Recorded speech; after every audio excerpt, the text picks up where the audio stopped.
Cool. Hey everybody, I'm Ben Gromicko from InterNACHI. That's the International Association of Certified Home Inspectors. And this is a Colorado chapter meeting and it's online. And I think it's one of the first ones we've done online. And since we can't really see each other like we always used to, maybe if you're a member of a chapter, what we usually do is pick a spot like a diner, maybe have some dinner or some coffee and dessert. Somebody presents. Hopefully we learn something that we could apply to our business so that the evening is valuable. And then we go home and we'll see each other in a month or two. But we can't really do that. It's not really safe or comfortable or healthy. So in the meantime, I have asked for my friends to come by and share their experiences as certified home inspectors. And so who we have is Lon Henderson, Julie Erck, Gary Sloan, and Jonathan Ramirez. And they all have different takes and different experiences. And maybe they'll share some tips that we could use in our own business. So thank you for attending this online chapter meeting. And I actually opened it up to everybody. I invited a few people outside of Colorado, and that's okay. It doesn't matter. Business is business, but we may be talking about local things. Couple logistics. I can't see you. We can't see you, so don't worry about it. But you should be able to see us. We can't hear you, but you should be able to hear us. But if you wanted to talk, you could chat with each other. You can chat with each other individually or chat with everybody using the chat feature. Now, I'm not going to pay any attention to the chat feature. It's a little too much. What I am going to pay attention to is the questions. And I'm really interested in your questions. So it doesn't matter who you are, experienced inspector, veteran inspector, brand new inspector. Maybe you're not an inspector at all. You're a real estate agent, a contractor, or someone who's interested in home maintenance. Feel free to ask questions using the Q&A feature. There's a little button there. You click that, something pops up and you can type in your questions. And if it's a good question and people give it a thumbs up, it'll bubble up to the top. So you can upvote people's questions if you're interested in doing that. So feel free to ask questions during this chat, this informal gathering. And this is what a chapter meeting is all about, where we just hang out with each other. Best people I like to hang out with are home inspectors. And what I like to do is ask my friends who have joined me in this webinar to introduce yourself, go around the table, so to speak, and maybe share some things about your business. Maybe your name, your company name, where you're from, and how's business. And then we'll go around again and talk about maybe some of the details of what is going right, what is going wrong, maybe some tips and things like that. Okay, so real quick, again, I'm InterNACHI Ben Gromicko, and I'm the COO and Director of Education. I do crazy stuff like videos and courses and things like that. You're always welcome to email me if you need help with anything. There's about 30 people who work at InterNACHI and they all work for you, and I'm one of them. So I'm on the contact page. My phone number is there. My email is there. We work for you. So that's what I want to say. And so maybe Lon, would you like to introduce yourself? Sure. Thanks. I'm Lon Henderson. My company is Western States Inspections and Services. I actually live out on the eastern plains of Colorado, but I'm close enough to Denver that 95%, 98% of my inspections are in the Denver metro area. But I also do rural inspections. In fact, I'm headed out east tomorrow to do a 100-year-old farmhouse. But been doing it, well, I'm starting my 23rd year. Whoa. So just I've been doing it a while. And, you know, I definitely concentrate on residential inspections. I do a lot of rural inspections because I live in the country and kind of have developed a bit of a niche for that. But as I said, most of my business is still in the Denver metro area. I'm actually doing a big commercial school inspection here in a week with another inspector who I also teach at the InterNACHI school, And the other inspector, Ray Klein, teaches there too. And the two of us, he has more experience with commercial inspections. So I called him up to go with him, basically on a commercial inspection, which kind of leads me to one of my tips Sure. is if there's some area that you either don't feel like you're strong in, or you just would like to see somebody else do how they do things in that area, work out a deal with somebody and go do it. And Ray's strength is, one of his strengths is commercial inspections. He's got more experience with them. And even after 23 years of doing it, I'm like, I called up Ray and asked him if, we could do this one together to just to kind of see how he does things. So anyway, that was my little bit here. Cool. Julie? Thank you. Yes, I'm Julie Erck. I am a certified professional inspector, and I own and operate Empowered Home Inspections based out of Arvada, Colorado. I've been doing inspections for about 3 to 4 years. I did earn my certification 4 years ago, and it was kind of slow at first. And I've built up a lot of confidence by going through all the webinars and doing more. I suppose doing more inspections definitely has helps. The more I do, the more I love it. So my tip for y'all is definitely get on InterNACHI and get as much education as you can and get into the webinars. And I appreciate you, Ben, because there's been a couple times I've had emailed you for tips and things like that. There's a lot of help out there. And get out there and get her done. There's a lot of houses right now, a lot to do, and you'd think it'd be slow time this time of year, but it's not slow, and it's exciting. And I'm not that person at the kitchen table waiting for business. I'm going out there and getting it, and it's working. So it's great. So Julie, you're busy right now. I'm busy. For me, I'd like to be a lot busier, but for me, yeah, and I like it. And I you have to meet with agents. I'm also part of a business networking group, and that's giving me about 38% of my business.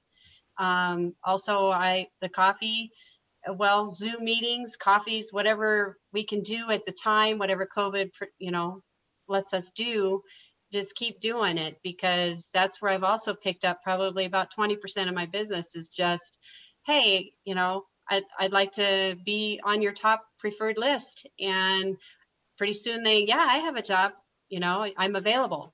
That's what's appealing right now, is because I'm building my business, I am available. So I'm liking it. And Lon, you shared that you're busy too. This has been a great year. Maybe not my best year, but pretty darn good year. Like everybody, April, March looked pretty sad through that period, but wow, it took off and like a rocket ship after starting in May, and August was insane. In fact, I didn't take a day. I took one day off in August, and that's like working 7 days a week. So, I've kind of always been a, harvest the hay while it's growing kind of thing. And, hard to say no to somebody calling me up for an inspection. And I'm happy to say I had a fair number of people calling me up. Uh-oh. I just taught a lesson about saying no to certain people. So yeah, it all depends on who you talk to, I guess. True. I'll give you the complete opposite advice that Lon will give. Yeah, that's how we work. Gary, why don't you introduce yourself? I'm Gary Sloan. I own a company called Discovery Inspections. We're based in the Atlanta area. Lon, it seems like 23 seems to be the magic number, because that's when I started my company, was 23 years ago. So 1997. And I fondly remember NCR forms. Yes. And I also remember having an advantage over our competition. We were using Polaroid cameras, Oh, and we would take pictures of defects, and then we would staple them to the reports, and we'd say, our reports come with pictures. And you know, back then, the only tools that we used were a screwdriver and a flashlight. And now look how far the profession has come. But I was in the Navy. I did 8 years in the Navy, and I did not serve on a ship. Believe it or not, I was in what we call the air wing. So I worked on aircraft, and I was an aircraft quality control inspector. And so I guess that's really where my inspection desire started, was back then. And then I got picked up by Delta Airlines as a mechanic for them.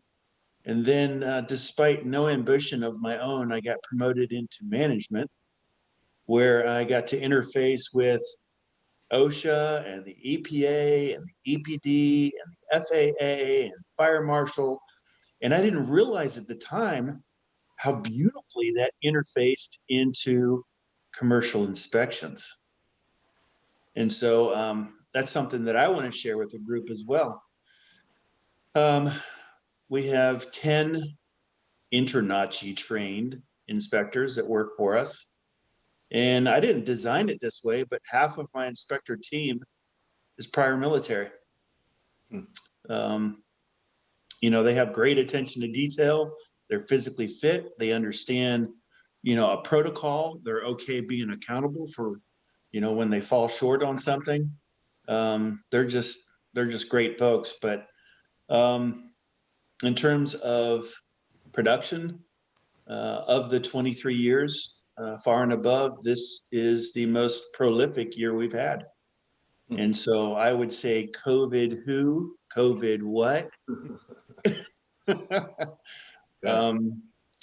But and next year, we are planning a 50% growth, 50. And so we're looking forward to that. I want to share some of the things that we're going to be doing to reach that goal. cool. Thank you. Jonathan. Hi, my name is Jonathan. I'm based on Littleton, Colorado. I got the pleasure to meet Ben and Lon. I think I consider myself one of the last class of the House of Horrors pre-COVID. It definitely was an experience for me that I've never gonna forget. From everyone over here, I think I am the rookie. I started on February this road to home inspections. A little bit of my background, I've been doing a little bit of constructions, multifamily maintenance and management, and I wanted to, you know, grow in this particular trade. See something that, you know, I consider myself a little bit detail oriented and kind of find those things that people don't see. So I did a little bit of research. I found InterNACHI. I saw they were based in Colorado. I'm all about stuff here in Colorado, and I'm like, so let's do it. So I enrolled myself on the House of Horrors. Oh, somebody asked me, yeah, my company name is Home Inspections by Paseos Residential. Paseos Residential, that's the neighborhood that I grew up, my childhood neighborhood. So I kind of want to give it a little bit of a feeling. So yeah, it's been a very interesting couple months. Of course, you know, COVID hit, and trying to knock on some of those doors. Some of them shut on me, especially, you know, because of being new on the industry, not having a name out there. But I was able to partner up with a realtor. And he's been keeping me busy for the last 3-4 months. So it's been very interesting, lots of learning, and so far I'm enjoying it. So how do you break in to the business? Do you remember? I remember how I did it. You know, I don't recommend doing it. I lowered my price so that I was just so affordable. I just needed one real estate agent in an office to hire me. And then that was my foot in the door. And then I immediately raised my prices, right? I didn't give that discount anymore. So it was just a desperate move to get my foot in the door, and it worked for me. How did each one of you like start? Is it a real estate agent? Is it finding a real estate agent? Well, I was a little luckier than many. I was a real estate agent 23 years ago, and two fellow real estate agents, we were all RE/MAX agents. I started up this company, and one of my fellow partners was just one of these guys who knew everybody. And he really, I mean, we hit the ground running. So I'm kind of a little different than a lot of experiences that many have in the business, but I wouldn't discount or wouldn't rule out your approach of, you know, if you're trying to get your foot in the door with an agent or something, offer, let me do an inspection for one of your clients for half price or something, just to, and so you can see how I work and see if we're compatible and stuff, and just make that pitch to an agent. And, you know, and finding, like Jonathan was saying, if you find one good agent who's a busy agent, and they like you, they can help you out a lot, not only just giving you some business directly from them, but also referring you to fellow agents. And you know, and try to connect yourself with a good agent who wants a good inspection. And because the best agents want the best inspectors, because it makes them look good with their clients. And so that, I think, is also something that helped us, is that the agents who tried us, they liked us, liked what we did, and it never really, it was always pretty good for us. My two partners have since unbelievably passed away, so it's just me now. And you know, I kind of like the solo business. I consider doing other expanding occasionally, but it's kind of like just me kind of thing. But the big thing is two things to me.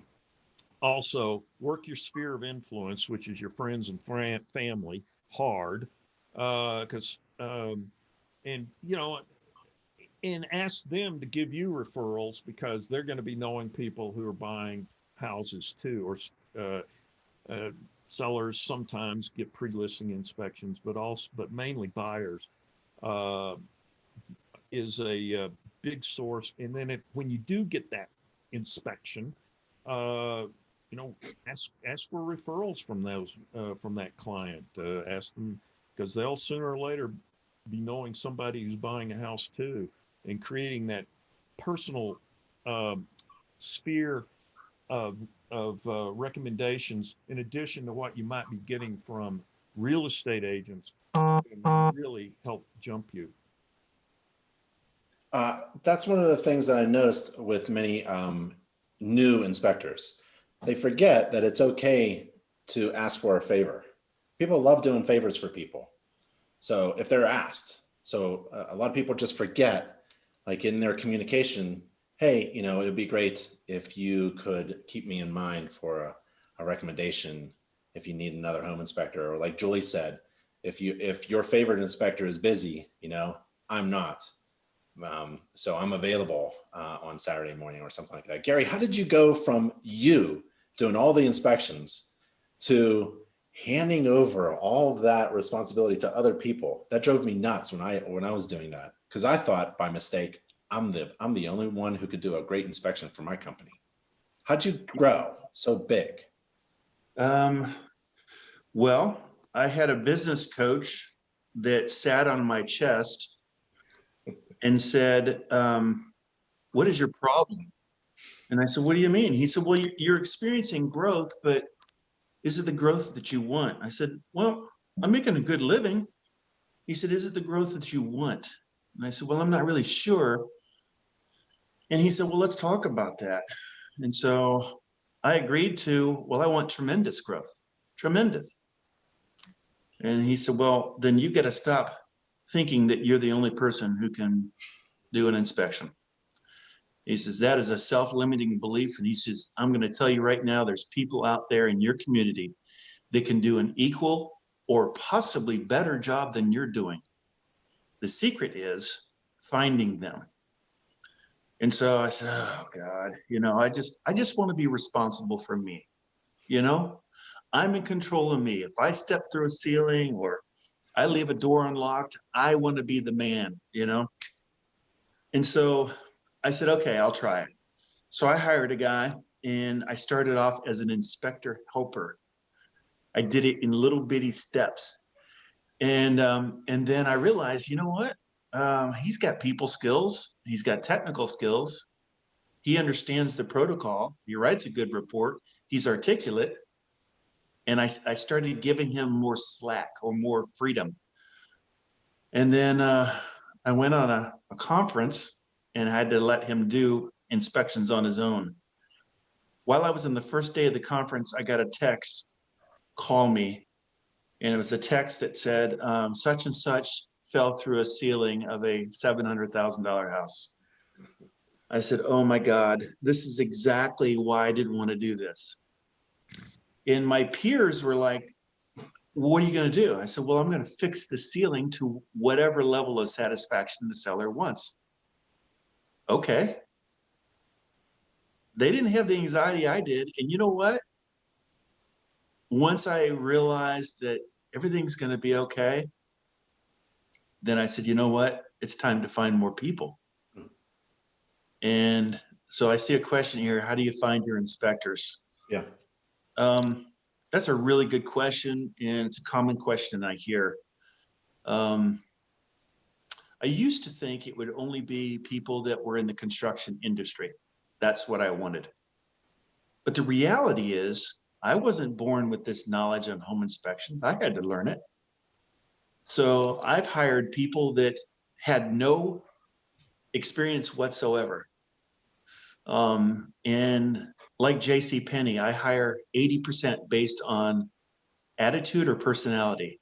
The other 20%, we can teach that, right? So I've gone to fire departments in my area. Firemen, I don't think get paid what they're really worth. Right. And so if you talk to any of them, they all have part-time jobs, whether it's landscaping or drywall or, you know, painting or whatever. They're physically fit and they have flexible schedules. So in the wintertime, when I feel the pressure to give them inspections, they have a full-time job and they're not necessarily leaning on me for that. So they're kind of reservists, I guess you'd say. The other ones came through internal recommendations from my own staff or from realtors. When you put the word out and you get a reputation of being a company with a great culture, who cares about the clients, who cares about your referral sources, who cares about your staff, people will find you. In fact. Yep. So that's just a few ways I've found folks. I also give a referral fee for somebody that we decide to hire. I want to reward that person. That's a great point because when I was hiring, I was trying to hire, right, like you said, somebody with the skills and knowledge that are like mine, like a home builder, like something like that. But that's not necessary. Actually, you want somebody who's like a firefighter. That's perfect. Somebody with a lot of heart or knows service. Maybe someone who's serving tables at a restaurant or a diner or something like that. Because you can put anybody through InterNACHI's training. It doesn't cost you more money. Just start them off with the interior, learn how to inspect the interior, and then we'll do the windows. And then, take the InterNACHI course on insulation. You'll do insulation next, and then take the course on the water tank, of course, and then you'll do water tanks for me. and then you build that inspector up with knowledge, practical knowledge, using InterNACHI's online courses to gain the knowledge. But it's that personality that is really amazing if you can find that right person. Julie, I wanted to ask you, what is it like to destroy your competition in this male-dominated industry? I wouldn't know for sure. I just try to. In my opinion, you have an advantage. You have a significant advantage because I'm me. I'm 6'3", 240 pounds, big, male. Facial hair and all that stuff, and I shake hands, and and so you all know this, but we had our peach inspections in order to be a little bit more soft and kind and approachable instead of masculine, male, hard, out there like that. So I wanted to approach real estate agents who are mostly women, but you have a way that I'll never understand on how to communicate with most real estate agents. So you may have a huge advantage. If we were competing, I'd be kind of nervous. So how do you do it? What's it like? What's it like for you? Well, I do. I don't market myself as a female home inspector, but I do have a lot of people that acknowledge that.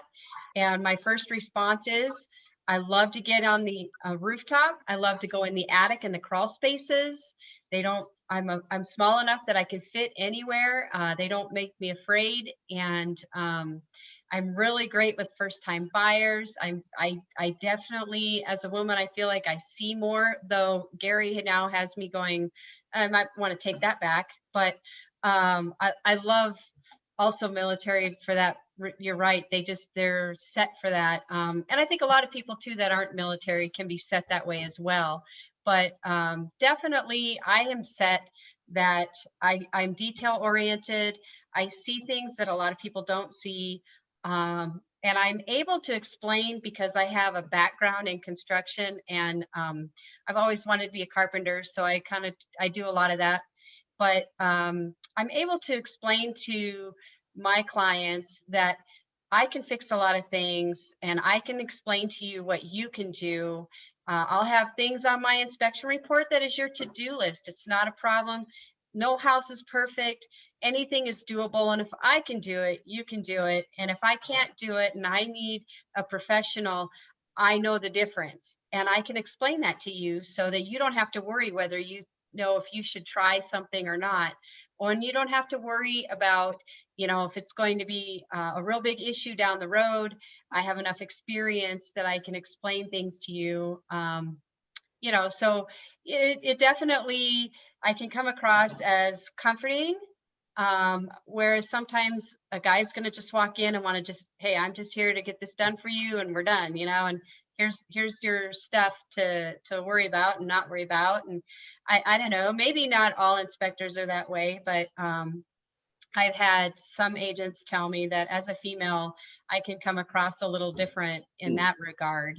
And some people don't want that though. Other people just, I don't want a lot. I don't want to know a whole lot. Just give me the, as is. But I try to explain there's no as is home inspection. Lately, with the way things are going with home buying, people are bidding upwards of 50 to 100,000 over asking price. I know this is a fact. And so, are they concerned about the inspection? Not necessarily. The seller's not going to do anything anyhow because they got someone else who'll give them a lot more money. So, just being able to explain to people too that, the reality is, we're here, we're going to help you make this process go as smooth as possible. And I'm a talker, so I'm able to, calm things down sometimes. And I don't know. Cool. I was always told that I had a nice smile, and I smiled throughout the entire inspection. Even when there was like a big hole in the roof, I'd come down from the roof and I'd have this big smile on my face because I think frankly, I just enjoyed it. You get to the point where you're just looking for a really bad house to like give you a great morning with a lot of defects. Because sometimes it just goes on and on and on, mundane. They all become the same. So when you find something big, oh, you know, it's so exciting. But I never freaked out because I realized much later, I realized what I was doing the whole time. I was just telling the story of the house. I wasn't getting to a point where, okay, we're going to have this document and you're going to use it to negotiate the price down. That wasn't my goal. I was actually just telling the story like, hey, when you move in, you're going to have to fix this hole in the roof, you know? And so they got to understand the story of their house. And I think that worked for me. I was just a storyteller and I just talked and talked. There was nothing really good or bad. It was just, this is what it was. And that's what worked for my company. And that's what worked for me. Jonathan, what is working for you? What do you feel has been successful for you so far? Or what challenges do you want to share that you're experiencing? Well, one of the challenges was, you know, like we were talking about a little bit earlier, it's knocking on doors.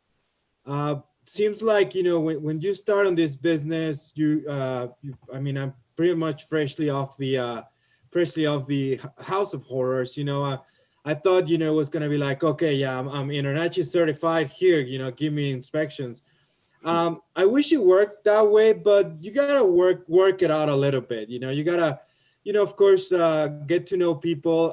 I'm targeting 2 markets, and so far it's balanced. It's been balanced. So some of those realtors like, hey, you know what, yeah, we'll let you know, we'll call you back.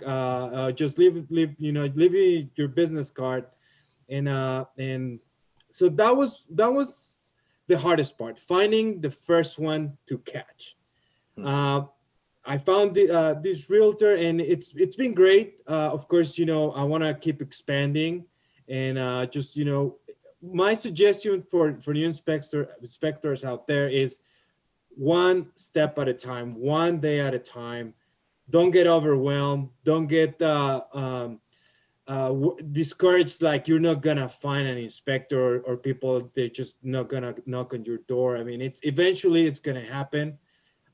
So I think that's one of the hardest parts for me. What worked for me is just as far as the report, you know, when I was with you guys over at the House of Horrors, you know, you guys have the experience, and, you know, pretty easy to type a report, but just say the way it is. There's no better options. Just, you know, don't try to use fancy words that you don't understand, crazy terms that, you know, like you don't even know what they mean. It's like, explain it, tell that to the client. If they have questions, be available for them. And like Ben said, just always have a smile on your face. That's what, you know, basically will attract more clients. Awesome. I remember having a goal to have a ton of real estate agents per inspector in my company. And we were up to like a half a dozen inspectors at one point. And, you know, you can never keep them. They always want to go. I don't know how Gary keeps 10. They must just love him. But, you know, I know. Yeah, not everybody wants to leave, but some do. And you can tell who wants to go. And I've always wanted to, I didn't do it when I was in business, but I've been asking master inspectors if they ever looked back at their like revenue data or the referral data, and they looked to see where the jobs came from and what agents are giving them the most referrals. And is there a 20-80 relationship? Are 20% of the agents giving you 80% of your referrals, right? Lon mentioned saying yes to everybody. And I've heard it's better to think about where your revenue and where your referrals are coming from. And it could be just this small little sphere of influence that Lon talked about. And it's not everybody that you need to attend to, but it's only maybe a smaller portion of that. So maybe Lon or Gary, you want to talk about that? And then I think we have a couple of questions from other attendees. You know, I mean, the number of realtors that I know or have worked with is like 200, but actually sending me business on a regular basis is probably less than 20 or so. And then, you know, agent here, agent there sends me a inspection or refers me to an inspection, you know, every now and then. So I have some agents that I'll go months between hearing from them. And then I have two agents who it's a brother-sister team. I get probably 5 inspections a month from them. And so, wow, right there, you know, love them. Yep. And then I get a lot of past client referral. So I would say, and frankly, if I was to give a piece of advice, is build the past client referral base, work on that more intensely than working on real estate agents, because real estate agents, you know, they can be fickle. An agent who used to send me a lot of inspections hired an assistant whose husband was an inspector, and he felt like he had to refer inspections to that guy, and suddenly he's gone. And so those things can happen with real, and then they just get out of the business. I've been doing this so long, I don't even know how many realtors are just gone. They've just left the business. So they come and go too. So working on that past client referral base, it's probably one of the strongest things you can do. Of course, you got to start getting clients to do that. But when you get a client, is that follow up with them to ask for referrals from their friends and family who are buying houses. Yep. And so that, I think, is the two. I mean, that's the two sources for me by far and away. Is a fairly small cadre of real estate agents who like me, like what I do. I make them look good, and you know, their clients like me, and that makes them look good. And then past client referrals are another big part of it. Gary, are you tracking where your jobs are coming from real estate agents? Are you getting any data? Are you taking a look at real estate agents and who's a friendly real estate agent and who ain't? Oh, your sound, microphone. No problem. My office claims that I track bowel movements for the staff. It's not true. But you know, how can you manage what you don't measure? Right. I mean, as a business owner, you got to know where that business is coming from. And when you really get into the details of it, you might be surprised. And you know, when we're working on an imbalance that we have, and that a large percentage of our referrals come from realtors. That's a natural referral source. I get that. But what about loan officers? What about builders? What about contractors? Like Lon said, is it more difficult to find a new client or keep one that you've already wowed? You know? So, and then what are the other referral sources? Digital marketing, you know, and I pay somebody to do that. I am not interested in learning HTML and SEO and spiders and robots, and you know, I just, that just doesn't appeal to me. So I pay somebody to do that, right? But don't you want to control that yourself, Gary? No, not at all. You know, we have to realize, and one of the things I want to share that I borrowed from the corporate world. It was just an excellent tool. It's called a SWOT analysis. Yep. You heard of SWOT of it? So it stands for strength, weakness, opportunities, and threats. And it's not a daunting assignment. You just start thinking, well, what are the things that I'm really good at? And what are the things I'm not so good at? Well, maybe I should either fortify those, or I pay somebody else to do them for me, like bookkeeping. I would not be interested in that at all, right? Opportunities, and we talked about some here, and threats, and I break threats up into both internal and external, right? And so it really lays out, you know, where you are as an entrepreneur.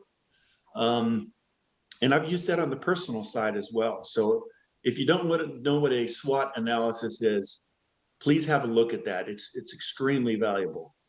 Yep. We go a little bit over that in the InterNACHI home inspection business course. There's a question from Russell. He wants to plug the Hungry Inspector book. I think it has some good content in it. I've never read it. Frankly, I don't like the title. It's like the Hungry Inspector. It's like the starving artist. You know, not all artists, not all inspectors are hungry. I understand, but I wonder if anybody has read it, and do they recommend it? Don't know it. No? Okay. There's an InterNACHI Facebook site, Russell says. Can we speak to the negativity that some present on this forum to newer inspectors? Not much sense bashing other organizations, even more so each other. There are other non-inspectors in this group. Confidence is king. Yeah, that's one of my, well, it's not a goal, but I don't want to be a moderator, but I just can't stand these, if I can be so frank, these old home inspectors who are just sitting there doing nothing but yakking their mouth off all day long, not doing inspections, not working on their business, but tweeting and posting and bashing people who are trying to work hard and make a great living. And they have no willpower or confidence in themselves to maybe give some help to someone else who may need it. But instead, they'd rather bash from a distance. And I can't wait till this COVID stuff is over so I can meet them face to face. I want to take that, just what you were saying, a little more to also the personal level. You know, I'll get reports from other inspectors. An agent will send me a report going, this guy inspected my listing, and well, what the hell did he mean by this or that kind of deal? I do not throw these guys under the bus, even when I disagree with what they say. And I don't understand. Well, I do understand it, but I don't like it that we have fellow inspectors out there perfectly willing to throw another inspector under the bus. And now sometimes, okay, some inspector is just crummy, but most of us are not. We actually do a very good job. Here in Colorado, there's no licensing. And just recently, for Colorado inspectors, but also for people in other states, just for your information, we just recently had a process in Colorado. It's called the Sunrise process, where a proposed license bill, for in this case, was presented, and they looked to see if there's actually any need for licensing home inspectors, and it came back no, because we're doing a good job here. That's true in every state, and I've looked at all of them. Just even states before they did licensing, the inspectors there were actually doing a very good job. Most of us do really good jobs, and so to my fellow inspectors, you know, you don't be so quick to throw another inspector under the bus, because that favor will get returned to you, I promise. Not to mention, it's just bad for the industry. I look for the positives in my fellow inspectors. I want all of us to be great. And when I hear a realtor or a client tell me, oh, my last inspector was really bad, well, you know, I say, geez, I hate to hear that. And I mean it. I hate to hear that.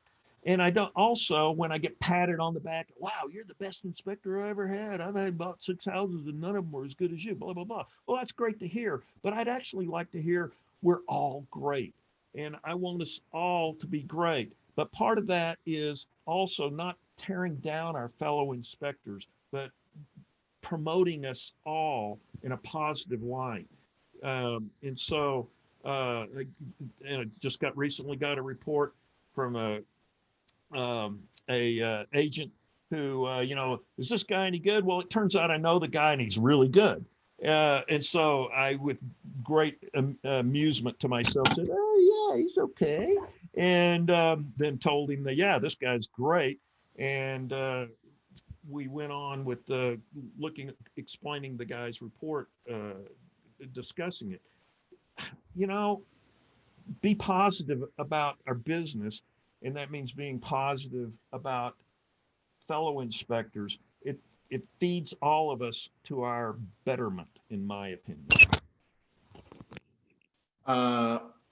Julie, Brian has asked, I just opened my business last month and I haven't booked any inspections yet due to not having my marketing strategy fully implemented. When I do start performing inspections, how necessary is it for the report to contain all the disclaimers and cover your butt language about every minor defect that you may encounter? Do you have a strategy on what to say in a report? Oh, absolutely. And I would say when I first started out, I have changed reports since then, but I use a program that helps me with the dialogue. I use Spectacular, so it already has a lot of those dialogues set up for me. And if I didn't like them, I would change them. But I'm not a legal person, and nor do I care to be. So in fact, I know there was one time I had asked you, Ben, there was something I was troubled with, and you guided me appropriately with that. So my advice is just definitely read through all that, use what InterNACHI has to offer, or if you're using a program like Spectacular or what are some of the other ones? Spectora. Yeah, Spectora, that's the other one. Get in with a program and see what they're writing. There's also a lot of reports out there that you can borrow, especially on InterNACHI. You can borrow what others have already done and have already written up. So yeah, you definitely need to have all of that in place. I was told one time the lawyers follow the money. So wherever you're offering things that you're charging for, make sure you're on the up and up with that, and that you're using the correct verbiage for recommendations. Keep it simple though. Again, you can use your own words, but definitely be consistent and follow your standards of practice on your report. Make sure you're doing everything you should be doing according to standards of practice. And I offer the buyback guarantee. And so as long as I don't miss anything, I'm good. And I don't ever intend to use that, but that is definitely my reminder that I'm going to do a very good job. And so, because you don't want to miss anything, and you're going to. Right now, I want to tell everybody, you're not going to get everything. No house will show you everything in the first 3 hours that you get, and that's it. And I mean, depending on the size of the home, of course, but it's okay. Don't miss the big stuff, and stand behind. If you miss something, stand behind it. Don't worry about it. Anything is fixable. And, definitely though, I think that's important to have the verbiage there. Yep. Jonathan, what software do you use, and how long do you take to perform an inspection, and how long does it take for you to write the report? So I've been using Spectora. I really like that. I like that, you can customize it pretty much the way you want. I kind of take a look at the other ones, Home Inspector Gauge and another one. But Spectora is the one that got me. Of course, my first inspection, it took me probably about 5 hours, and it was a townhome. So very first one out the door, I was nervous. I was like, okay, did I forget this? I was going back and forward, up and down the stairs. I'm glad that, the people wasn't there. So it was vacant, and so that kind of smoothed things out. So that was the first one. Of course, the report, same thing. I was trying to meet the 24 hours. So I was working late at night, and I had to stop and then take a nap, and then wake up the next morning and review everything. So yes, the first inspection and the first report, it's the hardest one. But once you start seeing and getting a feeling out of it, you start enjoying it. Probably has to be with my personality too, but first inspector is I'm never gonna forget. And I pretty much it took me a while. And now, you know, time is getting shorter. Verbiage is there. It's already built there. And so I just, you know, click and paste. And pictures, somebody told me, you know, in this case, it's better to have a short pencil than a long memory. Here for me, it's better to have a big memory on your phone or on your camera, and you can always refer back to your pictures, and that's the best. I mean, if you don't remember something, just refer back to your pictures and you'll see it's like being at the house all over again without being there. So yep. Well, there's only a few ways you can make more money, and one of them is simply do more inspections. And I couldn't do more inspections in our company until we went mobile. So we did all of our reports using a mobile device, and we printed out the summary immediately, and we went on to the next inspection. And I never did any reports at night. Gary, what software does your team use? Do they all use the same thing? And is that one way to manage the quality of what's being communicated out from your company?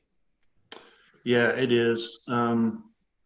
I can't say that I've tried every single software out there, but I would say that most of them. And we're in a time now that we have great choices. For me, coming from the corporate world, I was surrounded by black belts and Six Sigma and lean concepts and efficiency experts. And gosh, they would count how many footsteps we would take to move from this location to another. So, you know, it's a great debate I see on the forum. You know, 2,500 square foot ranch, I take 3 hours, and then someone jumps in and says, well, I couldn't do that in anything less than 5 hours. And I wonder who's really right. You know, I wonder who's right. Is the one doing less time, is he just more efficient? You know, could that be the case? Or is he going too fast? I'm not really sure. For us, I think a general rule of thumb, and this can really vary quite a bit, is 1,000 square foot per hour. You know, and if it's an older house or, you know, a hoarder's house or something like that versus new construction, there's going to be some variances there. But so we use Spectora, and you know, my thing is, if Apple could design a software, it would look like Spectora. That's about what I'd say. And so I was all against finishing on site because I wanted them to focus on the house. But we've actually created a great template, and my guys either finish on site or they're 95% and they just touch it up, you know, in between inspections or after they leave the last inspection. So I have other comments, but I want to keep them G-rated for our viewers. Mary asks, what's your advice for an inspector that has a client that moves in about 1 month after the inspection and their boiler doesn't or stops working a day after they get settled in? So I have a little experience in that. I've been sued by clients, and you're taking the small claims. If your lawyer can't snuff it out with a reply letter or an email or something like that, that's just as nasty in response. So sometimes you get dragged into court. No big deal. I was in and out in about 15 minutes. I had all my documents. I had my local business attorney, which is essential. I say this all the time. It's really important to get a local business attorney because that business attorney is going to go through all of your stuff that's going to be presented in front of a judge if you get there. And so you might as well do it now. And when you get that nasty phone call or that nasty certified letter, your local business attorney probably knows the law firm that's on the letterhead and will just call up and say, look, how are we going to do this? Right. And it will just go away. but sometimes it doesn't. And so sometimes you have to defend yourself. And it's often the case that I felt like I wasn't able to set my clients' expectations.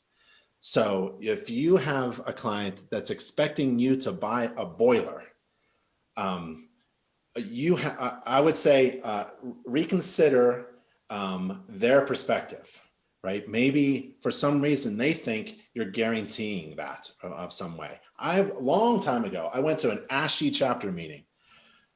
That was a waste. And the story was somebody in the meeting said, "Hey, I got this problem that I solved and I wanted to share it. I did a home inspection, and a week later, my client moves in and the dishwasher leaked all over the floor, and it's totally shot dishwasher. And I solved the issue almost immediately. And everybody was on the edge of their seat. We're all like, how'd you do it? How'd you solve this problem?" And he goes, "I bought him a new dishwasher." And I'm like, "What are you doing? What? You bought him that's not a solution. You're not responsible for events that happen after your inspection. If the dishwasher was working at the time of the inspection, take a picture of it and put it in a report. That's it. If it fails and leaks the minute after I leave that house, I'm not responsible for it." And you have to set that expectation. The roof may leak. I tell my clients, the roof is going to leak. It's going to probably leak after this inspection, right? That's what roofs do. Skylights especially, they're going to leak, but I'm not responsible for it today. I'll just try to take a look at it right now and tell you what's going on, right? I'm not going to predict anything. I'm predicting that things are going to fail, break, fall apart, stop working, and you're not going to come to me and get a new dishwasher or a new boiler. Lon, have you ever been sued, or do you ever have problems? I also got sued by somebody who wanted to replace all of the padding under our carpeting because the cat urine was there, and I should have seen the cat urine. So that was a good one too. I've never been sued. I guess I should find some wood to knock on or something, but I'm not very superstitious. I had this summer, probably had one of the biggest possible problems come up that I've had in maybe ever.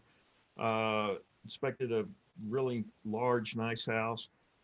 1st of June, 6 weeks later, I get email from the client who they'd gone to, they wanted to change the flooring in the basement. When the old flooring came up, it was sopping wet underneath it, mold everywhere. They had video, photos, everything of this.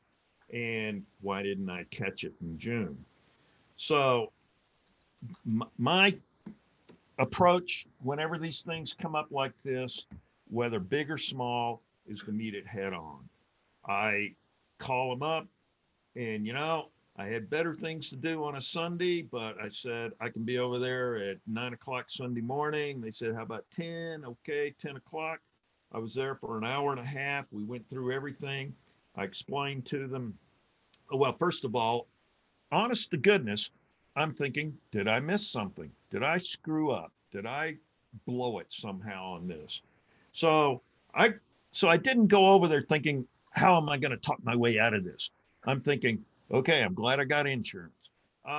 So I get over there. They're telling me what happened. I'm looking at their stuff, and the picture's becoming clear. It wasn't wet when I was there. How does it get moldy so quick? It's summertime.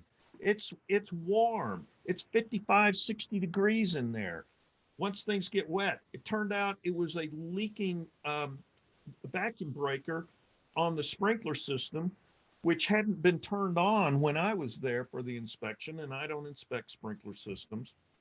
Anyway, if I'd seen one leaking, I definitely would have pointed it out, called it out. So I'm there for an hour and a half explaining all this to them.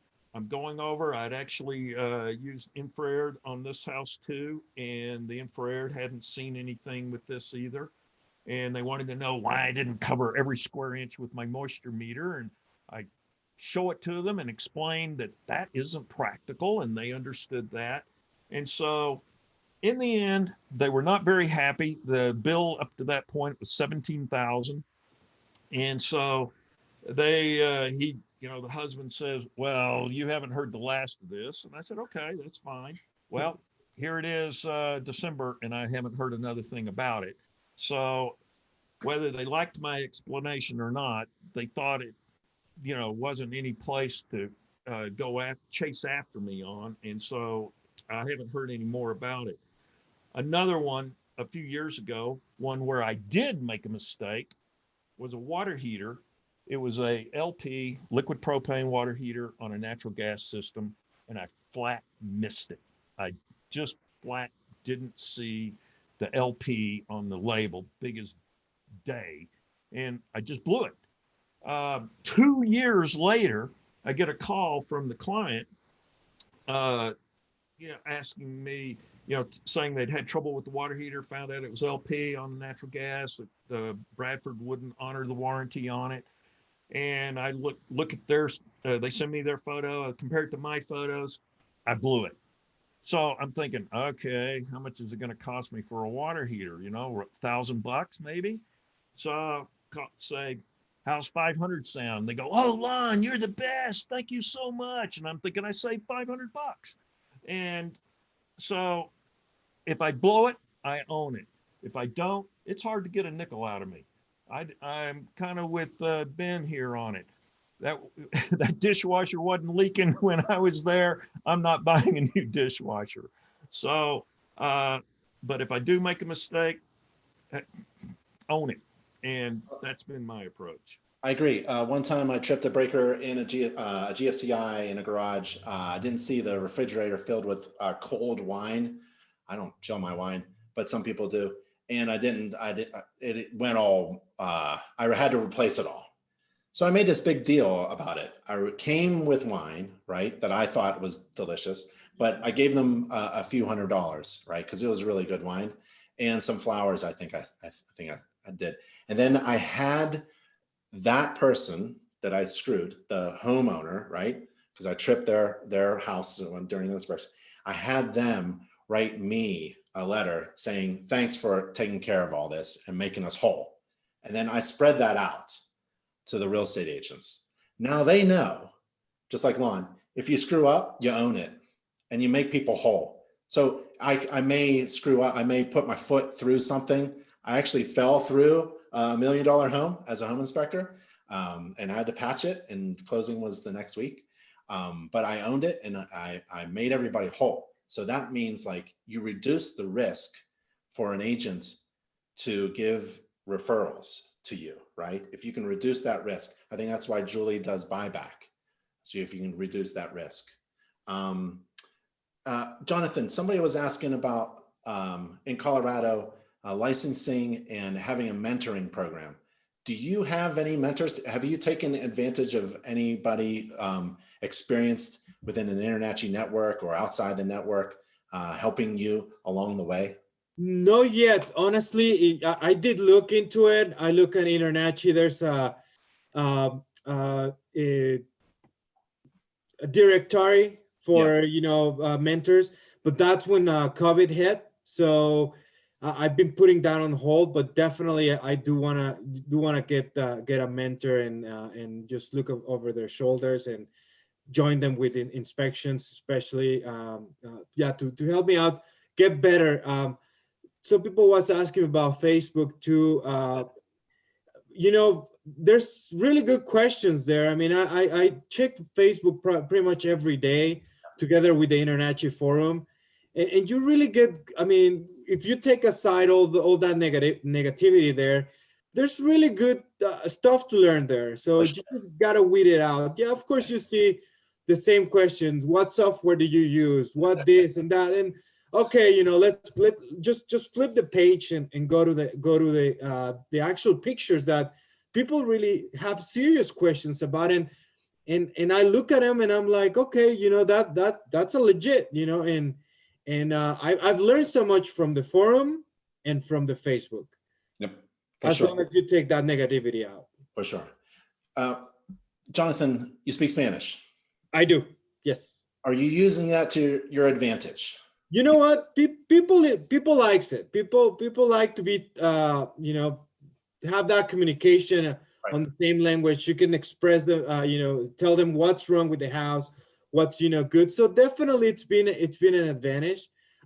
It's been 50-50 for me. I thought it was going to be like, oh my God, I'm going to capture all the market. And honestly, it's been 50-50. I've got from both sides, and of course, it does help, and people like it. That was the first market that I target, the Hispanic speaking realtors.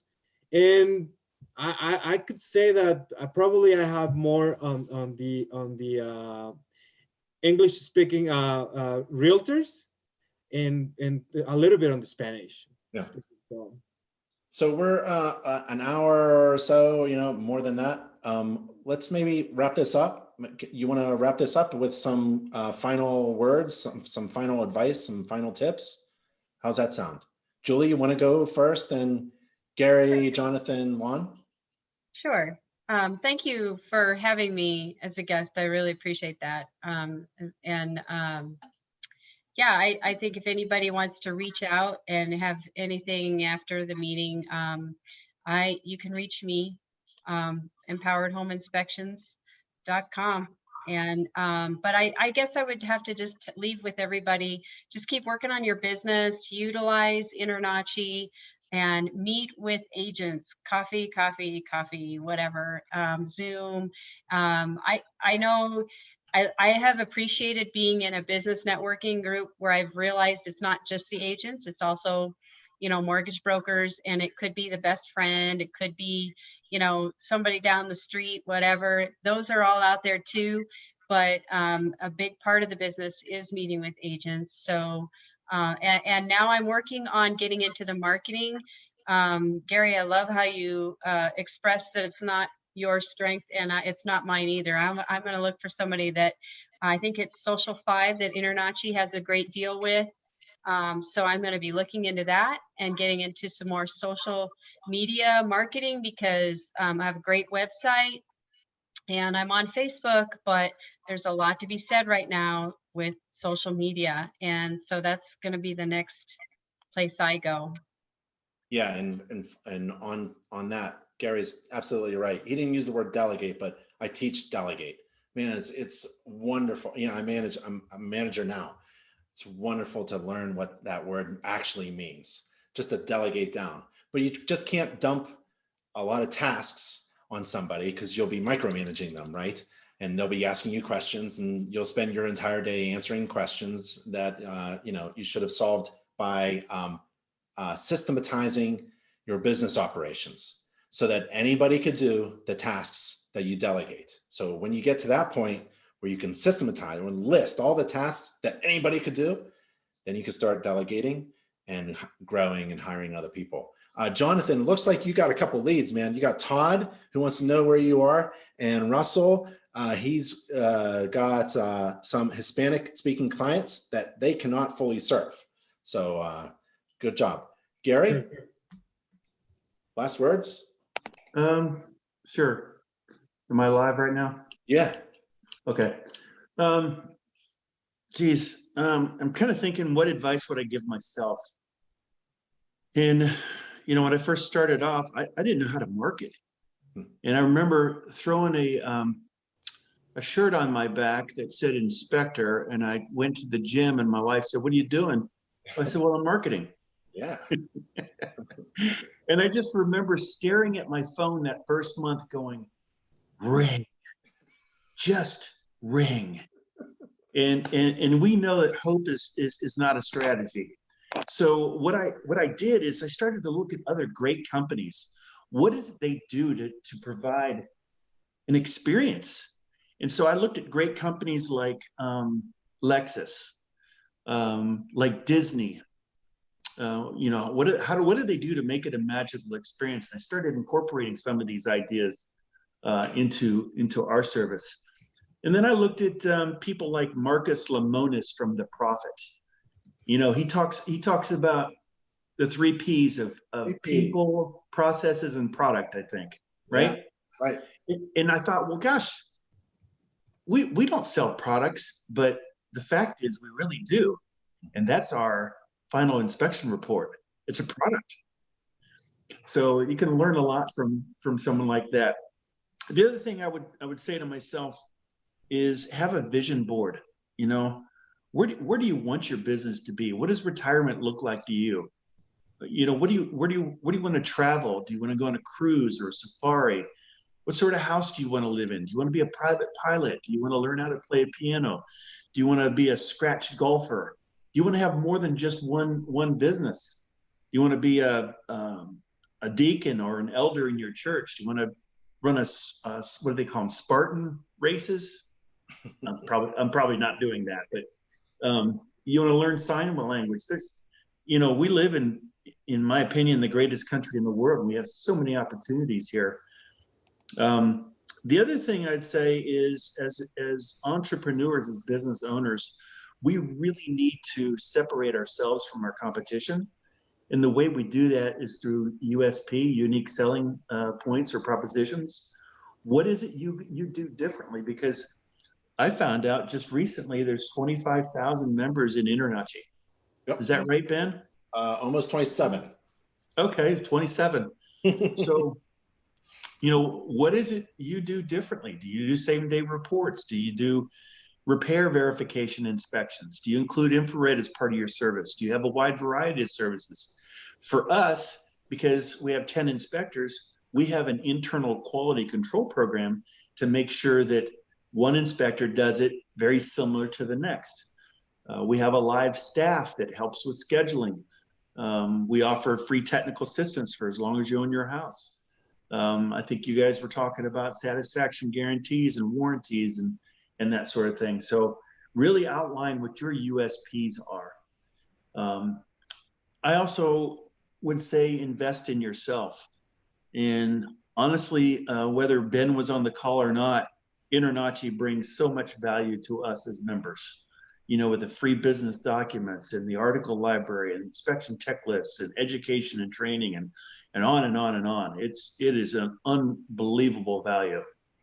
And along with that, I'd say enrich your mind.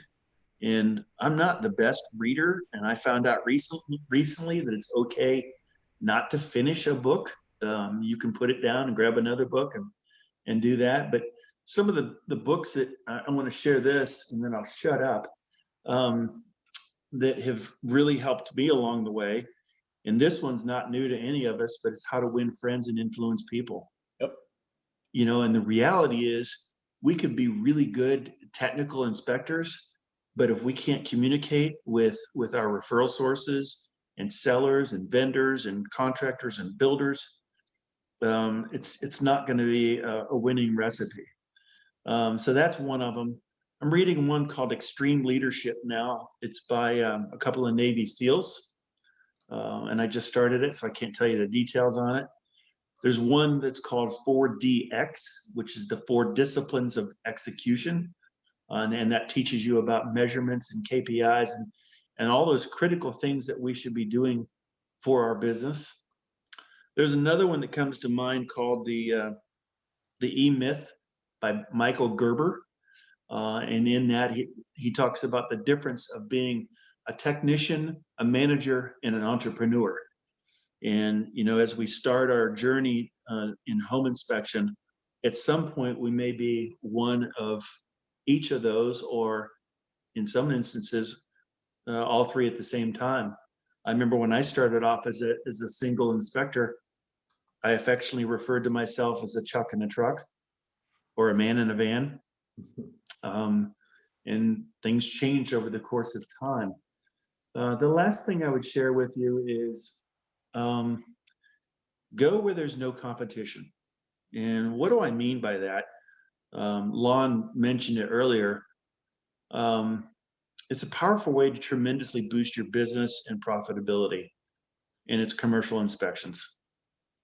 And so, you know, listeners, I would ask you to think in your minds, name the commercial inspectors in your area.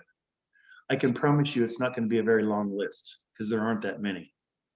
And so admittedly, commercial inspections are more demanding, yet they have less competition, way less emotion, and much, much higher profits. So get certified and get some of that business. Right.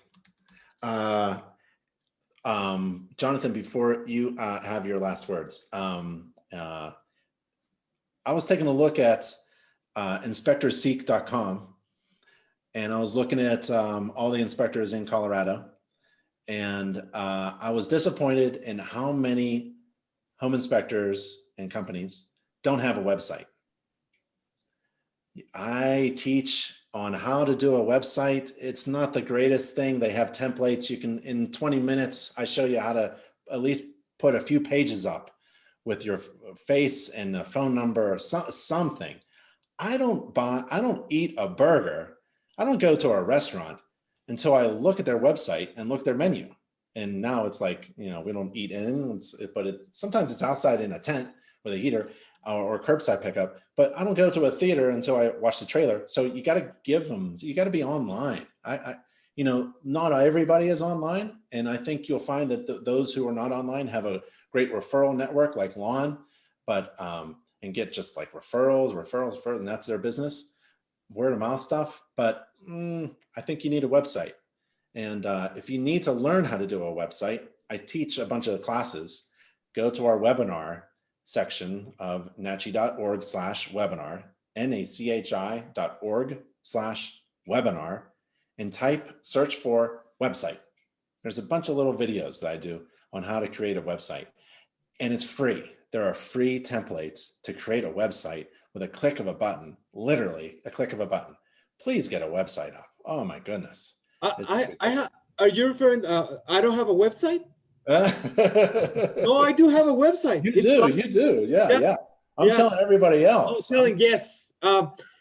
Your competition, Jonathan, half of your competition doesn't have a website. Gotcha. Okay, gotcha. I get it. I was like, wait a minute. No, not you. No. I was telling that I went through the list of all the Colorado inspectors, and I'm just amazed. I would never hire you if you don't have a website. Correct. Maybe I'm wrong, but I think half of your competition, Jonathan and Lon and Julie, don't even have a website. It's just amazing. It's just amazing. I just don't get it. It drives me crazy. Gary, what you want to say? No. Oh, okay. Jonathan, so last words? Talking about real quick about the website. Don't go too crazy on it. Yeah. I spent too much that I should, and I took the price. So like Ben says, just find a very easy cookie cutter website. I'm not paid by anybody.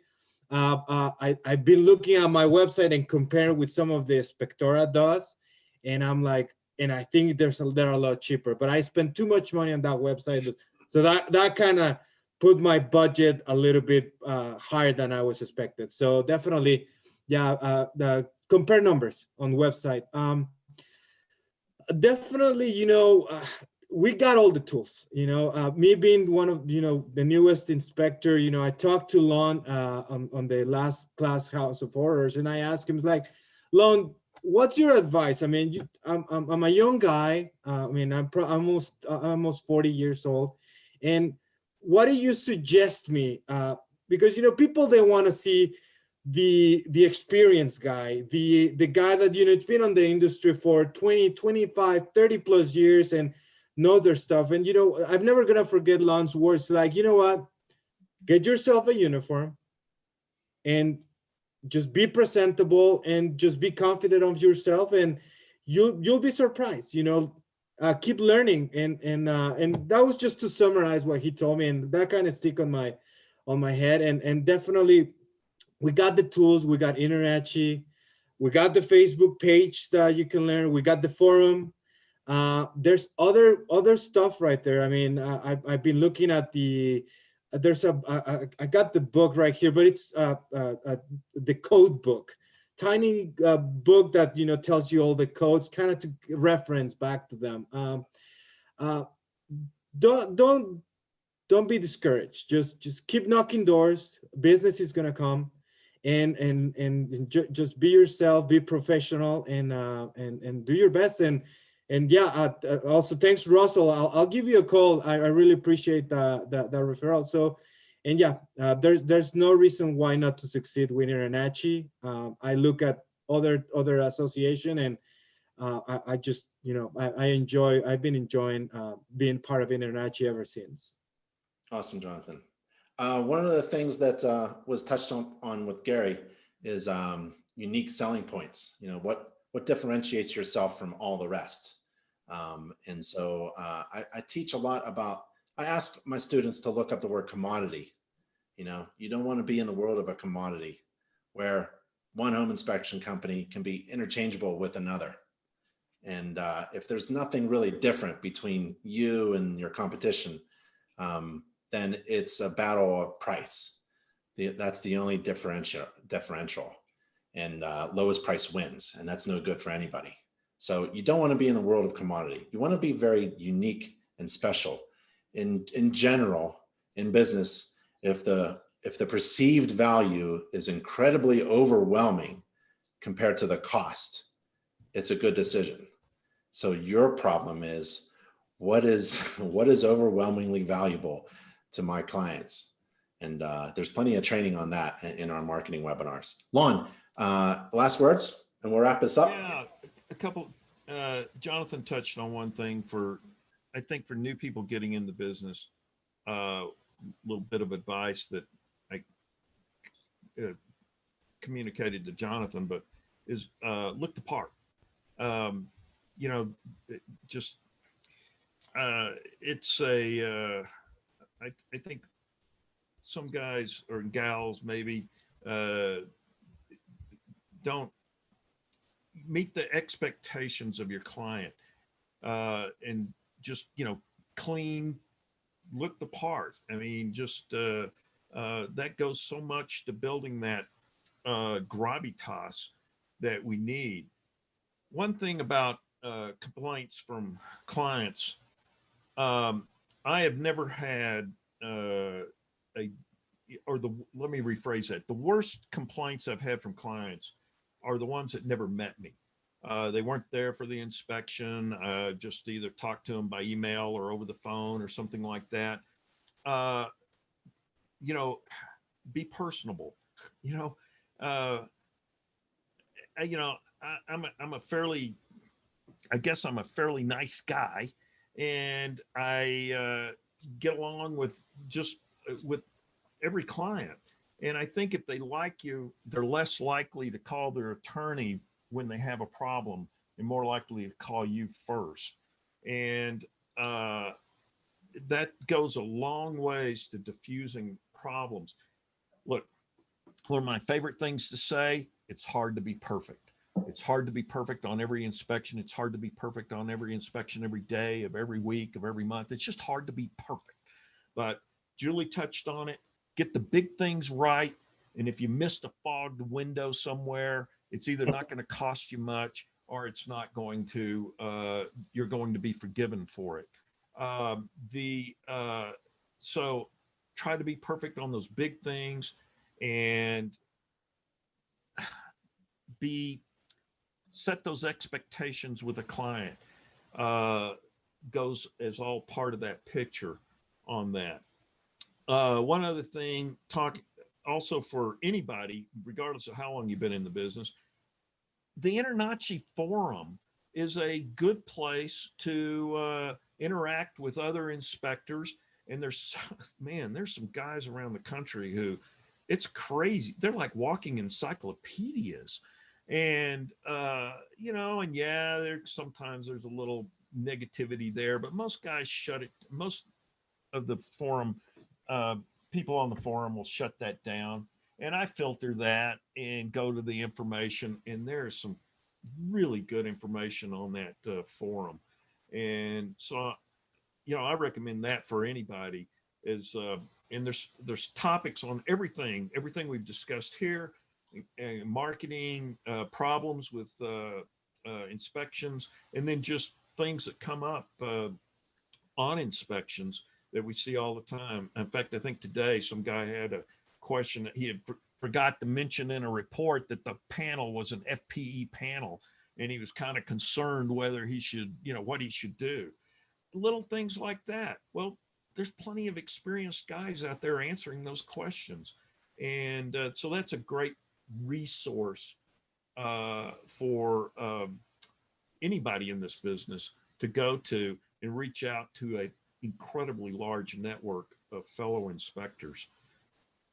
Cool. All right, everybody.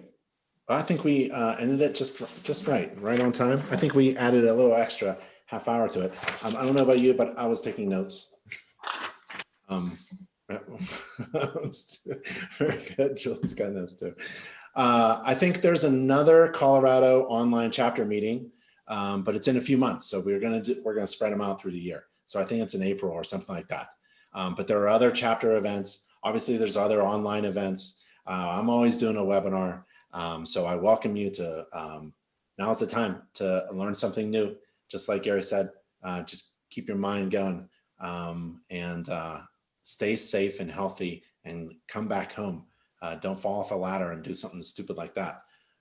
So we want you to stay in the family of InterNACHI and be successful. So thank you for Lon, Julie, Jonathan, Gary. Thank you so much for taking a huge portion of your evening. You could have been doing anything else, but I really respect how you just came to my call. Really, I asked these folks to just give of their time just to help me out and provide some value to other inspectors. So I really appreciate it. It's really honorable to be with you all. So thank you so much. And again, if you wanted, anybody can ask any other questions, reach out to Lon, Julie, Jonathan, Gary, or me if you need any help. And I'll see you on the next chapter event. Okay. See you online. Thank Bye. you. Thank you. Thanks. Bye, everybody. Thank you so much. Thank you.